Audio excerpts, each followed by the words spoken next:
چونکہ ذکر آل محمد انسان کی زندگی میں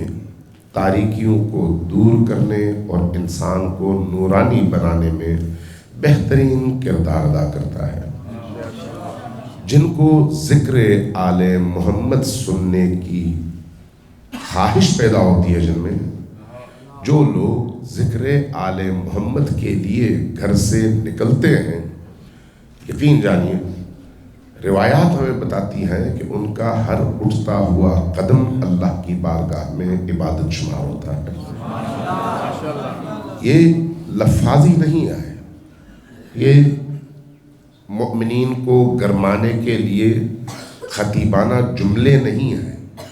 یہ کائنات کی ابدی حقیقت ہے۔ اگر کسی کا دل اہل البیت کا گھر بن جائے، اگر کسی کی سوچ اہل البیت کی سوچوں اور پیغاموں کی امین بن جائے، اگر کسی کی زندگی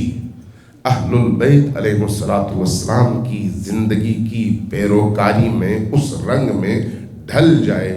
تو یقین جانیے دنیا کا کامیاب ترین انسان وہی ہے۔